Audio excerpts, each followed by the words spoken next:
So ఒక accident అయిన పేషెంట్ని అంబులెన్స్ తీసుకొస్తే ఫస్ట్ థింగ్ ఏంటంటే ఎమర్జెన్సీ ఫిజిషియన్ ఇమీడియట్గా అసెస్ చేసేది. యాక్సిడెంట్ అయ్యే వరకు ఎగ్జాక్ట్లీ ఏమవుతుంది ప్రాసెస్ అనేది తెలియదు. సో ఒక సీరియస్ యాక్సిడెంట్ అయినా, ఒక మైనర్ యాక్సిడెంట్ అయినా, ఫ్రాక్చర్ అయిన యాక్సిడెంట్లో సో ఎటువంటి డాక్టర్ ఎమర్జెన్సీలో డ్యూటీలు ఉంటారు అనేది. హలో, నేను doctor Vamshidhar Reddy, orthopaedic surgeon. So ఇవాళ మనము ఒక టాపిక్ గురించి మాట్లాడదాం. ఇది ఏంటి అంటే యాక్సిడెంట్స్ అండ్ ఎమర్జెన్సీస్ని హాస్పిటల్లో ఎలా డీల్ చేస్తారు. సో ఎందుకంటే చాలామందికి యాక్సిడెంట్ అయ్యే వరకు ఎగ్జాక్ట్లీ ఏమవుతుంది ప్రాసెస్ అనేది తెలియదు. సో ఒక సీరియస్ యాక్సిడెంట్ అయినా, ఒక మైనర్ యాక్సిడెంట్ అయినా, ఫ్రాక్చర్ అయిన యాక్సిడెంట్లో మీరు హాస్పిటల్కి వెళ్తే హాస్పిటల్లో సిస్టమ్ ఎట్లా నడుస్తుంది, మిమ్మల్ని ఎట్లా అసెస్ చేస్తారు, ట్రీట్మెంట్ ఎట్లా చేస్తారు అనేది కొంచెం బ్రీఫ్ ఓవర్వ్యూ ఇస్తాం. సపోజ్ ఎవరికైనా మీకు కానీ ఇంకెవరికైనా తెలిసిన వాళ్ళకి కానీ ఏమైనా యాక్సిడెంట్ అయింది అనుకోండి, ఒక అంబులెన్స్ అనేది మన గవర్నమెంట్ది కానీ ప్రైవేట్ది కానీ nearest accident and emergency centre ఉన్న హాస్పిటల్ తీసుకెళ్తుంది యూజువల్గా. సమ్టైమ్స్ మనకి పేషెంట్ అన్కాన్షియస్గా ఉంటే, ఐడెంటిఫికేషన్ కష్టం ఉంటే యూజువల్లీ ఒక గవర్నమెంట్ సెంటర్కి తీసుకెళ్తుంది. సో ఒక accident and emergency care centre ఉన్న హాస్పిటల్ యూజువల్లీ 24 hours ఓపెన్ ఉండాలి. అది బికాజ్ హాస్పిటల్లో ఎమర్జెన్సీ కేర్ అనేది ఎప్పుడైనా కావచ్చు. So 24 hours emergency centre open ఉంటుంది, ప్లస్ 24 hours ఎవరో ఒక డాక్టర్ డ్యూటీలు ఉంటారు. సో ఎటువంటి డాక్టర్ ఎమర్జెన్సీలో డ్యూటీలు ఉంటారు అనేది యూజువల్లీ ఒక emergency physician, like emergency medicine train doctor కానీ, లేదంటే ఒక critical care and anaesthesia train doctor కానీ ఉంటారు. These are the main treating staff of the emergency centre. So అది ఆర్థోపెడిషన్ కాదు, జనరల్ సర్జన్ కాదు, usually it is the emergency medicine team are the critical care and anaesthesia team. So ఇది మన main doctor అక్కడ ఉండేవాళ్ళు. Next ఏంటంటే emergency nurses ఉంటారు. On duty వేరే స్టాఫ్ ఉంటారు, కానీ దే ఆర్ లైక్ వాళ్ళ రోల్ వచ్చినప్పుడే వాళ్ళు ఉంటారు. So emergency doctors and emergency nurses ఉంటారు హ్యాండిల్ చేయడానికి. సో ఒక యాక్సిడెంట్ అయిన పేషెంట్ని అంబులెన్స్ తీసుకొస్తే ఫస్ట్ థింగ్ ఏంటంటే ఎమర్జెన్సీ ఫిజిషియన్ ఇమీడియట్గా అసెస్ చేసేది మనకి పేషెంట్కి సివియారిటీ ఆఫ్ ఇంజురీ ఎంత ఉంది, ఒక లైఫ్కి ఏమైనా థ్రెట్ ఉందా అది. సో ఫస్ట్ ఒక వెరీ బ్రీఫ్ హిస్టరీ ఉంటుంది, అది జరుగుతూనే మీకు ట్రీట్మెంట్ జరుగుతూనే ఉంటుంది. సో అడిగిన క్వశ్చన్స్కి అన్నిటికీ అటెండర్స్ కానీ ఎవరైనా బై స్టాండర్డ్స్ కానీ కరెక్ట్ ఆన్సర్స్ ఇవ్వాలి. అంటే ఏమైంది, యాక్సిడెంట్ ఎప్పుడు అయింది, ఎట్లా అయింది, ఎక్కడి నుంచి తీసుకొచ్చారు, ఇంకేమైనా హిస్టరీ ఉందా పేషెంట్కి. సో మన ఎమర్జెన్సీ ఫిజిషియన్ ఫస్ట్ గోల్ ఏముంటుంది అంటే లైఫ్ సేవ్ చేయడం. సో మనకి చిన్న చిన్న ఇంజురీస్ కన్నా మేజర్ ఇంజురీస్ని ఫస్ట్ అటెండ్ చేయడం. అండ్ ఏ పేషెంట్ని ఫస్ట్ అటెండ్ చేస్తారు, సపోజ్ 10 patients వచ్చారు యాక్సిడెంట్లు అనేది. సో ఆ ప్రయారిటీని ట్రయాజ్ ప్రాసెస్ అంటారు, ట్రయాజ్ అంటారు. సో నేను ఫస్ట్ వచ్చినాను, నాకు వేలు ఇరిగింది, వేరే వాడు లైఫ్ థ్రెటనింగ్ ఇంజురీతో ఉన్నారంటే వాళ్ళనే ఫస్ట్ అటెండ్ చేస్తారు. సో ఆ first come first serve basis ఉండదు. మనకి ఎమర్జెన్సీ ఎవరిది ఎంత ఉందో, ఎవరి లైఫ్ డేంజర్లు ఉందో వాళ్ళని ఫస్ట్ అటెండ్ చేయడం మోర్ ఇంపార్టెంట్. సో ఫస్ట్ చేయాల్సిన ట్రీట్మెంట్ ఏంటి అంటే వైటల్స్ చెక్ చేయడం. మనకి వైటల్స్ స్టెబిలైజ్ చేయడం ఒక నర్సింగ్ టీమ్ యూజువల్లీ ఆ పని మీద ఉంటారు. సో బీపీ, పల్స్ ఇవి చెక్ చేయడం, మనకి ఆక్సిజన్ సాచురేషన్, ఇవన్నిటిని మనం వైటల్స్ అంటాం. అంటే ఇవన్నీ మోస్ట్ ఇంపార్టెంట్ పారామీటర్స్ పేషెంట్కి. సో పేషెంట్కి ఇమీడియట్ రిస్క్ ఉండడానికి. సో ఇవి ఫస్ట్ వన్ నర్సింగ్ టీమ్ ఈ ప్రాసెస్లో ఉండిపోతుంది. ఇంకో టీం ఏం చేస్తారంటే యూజువల్ డాక్టర్ కానీ ఏది కానీ 3 things హ్యావ్ టు సెక్యూర్. ఒకటి ఏంటంటే ఎయిర్వే, మనకి గాలి పీల్చుకునే దారి ఏదైతే ఉంటుందో మన నోస్ నుంచి మౌత్ నుంచి లంగ్స్ వరకు, ఈ ఎయిర్వే సెక్యూర్ చేయడం అనేది చాలా ఇంపార్టెంట్. ఎందుకంటే ఎయిర్వేకి ఏ డ్యామేజ్ ఉన్నా మనకు ఆక్సిజన్ వెళ్ళదు, మనకి ప్రాణానికి ప్రమాదం కావచ్చు. సో ఒక ఎయిర్వే అండ్ బ్రీతింగ్ సెక్యూర్ చేయడం. ఇంకోటి ఒక సర్క్యులేషన్ సెక్యూర్ చేయడం, అంటే ఒక intravenous access either through peripheral line కానీ, సెంట్రల్ మనకి మన నెక్లో పెట్టే లైన్ కానీ, దాని త్రూ మనకి యాక్సెస్ సెక్యూర్ చేయడం. సో మనకి ఏ మెడిసిన్స్ కావాలన్నా ఇవ్వగలగడానికి ఇమీడియట్లీ మనకు అవైలబిలిటీ ఉండాలి ఒకటి.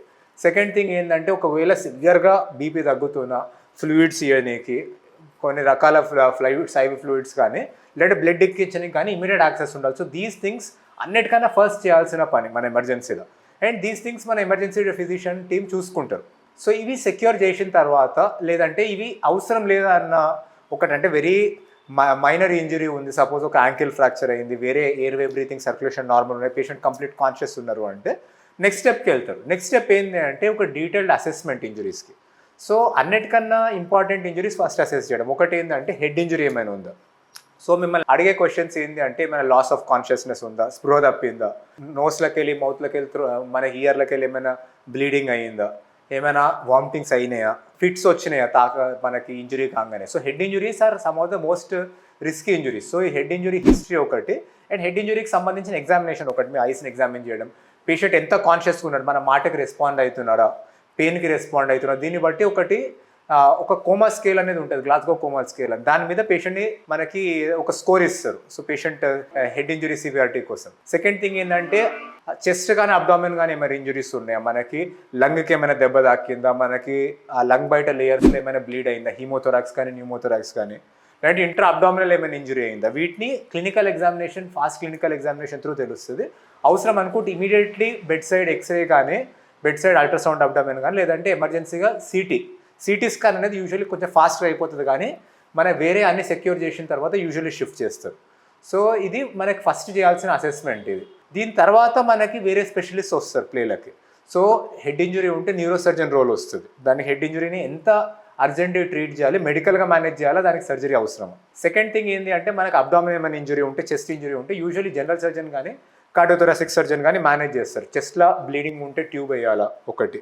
సెకండ్ థింగ్ ఏంటంటే అబ్డామినల్ ఏమైనా మేజర్ ఇంజరీస్ ఉంటే దానికి ఓపెన్ చేసి ల్యాప్రోటమీ చేయడం, ఇవన్నీ మనకి అవసరం పడవచ్చు. దాని తర్వాత ఆర్థోపెడిషన్ రోల్ ఏముంటుంది అంటే ఫస్ట్ ఏమైనా ఫ్రాక్చర్స్ అయినాయా, ఫ్రాక్చర్స్ అయితే లోపలనే ఫ్రాక్చర్స్ అయినాయా, స్కిన్ ఓపెన్ అయిపోయి బయటికి ఓపెన్ ఫ్రాక్చర్స్ అయినాయా, అండ్ ఆ ఫ్రాక్చర్ వల్ల ఇంకేమైనా దెబ్బ తాకిందా, లేకపోతే ఫ్రాక్చర్ అయ్యింది లేదంటే డిస్లొకేషన్ అయింది, దానివల్ల రక్తనరం ఏమైనా ఒత్తుకొని అది కాలికి ప్రాణానికి ప్రమాదం ఇస్తుంది. సో ఇవన్నీ అసెస్మెంట్ ఆర్థోపెడిక్ సర్జన్ చేస్తారు.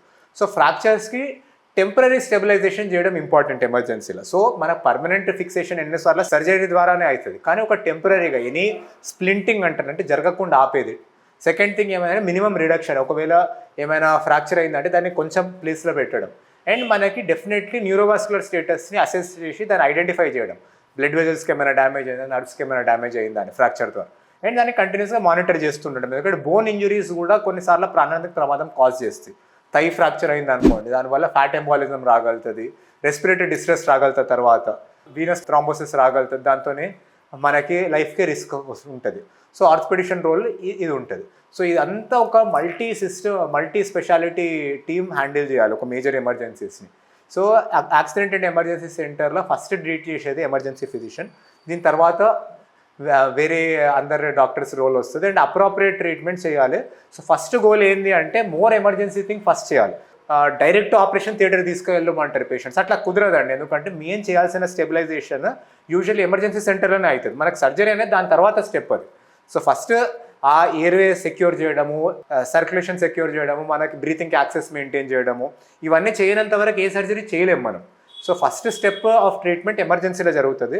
దాని తర్వాత ప్రాబ్లమ్ని ప్రాపర్గా ఐడెంటిఫై చేయడం. లైక్ సపోజ్ హెడ్ ఇంజరీ ఉంది, సిటీ బ్రెయిన్ చేయకుండా మనకి దాని పిక్చర్ తెలియదు మనకి ప్రాపర్గా, బోన్ ఇంజరీస్ ఉన్నాయి, ఎక్స్రేస్ చేయకుండా పిక్చర్ తెలియదు దాన్ని. సో ఈ ప్రాబ్లమ్ని హ్యాండిల్ చేయడం మోర్ ఇంపార్టెంట్ మనకి. సర్జరీస్ ఏదైతే ఉంటే సర్జికల్గా మేనేజ్మెంట్ కానీ మెడికల్గా మేనేజ్మెంట్ కానీ అది నెక్స్ట్ స్టెప్.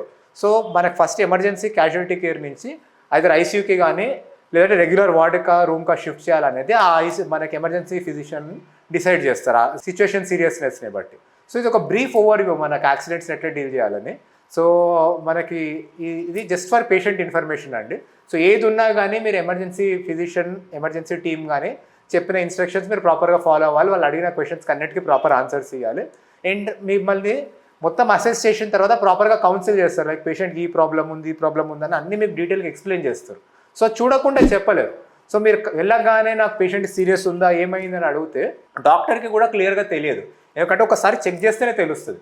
సో ఫస్ట్ మీరు కోఆపరేట్ చేయాలి, డాక్టర్ని వాళ్ళ పని వాళ్ళని చేయనియాలి.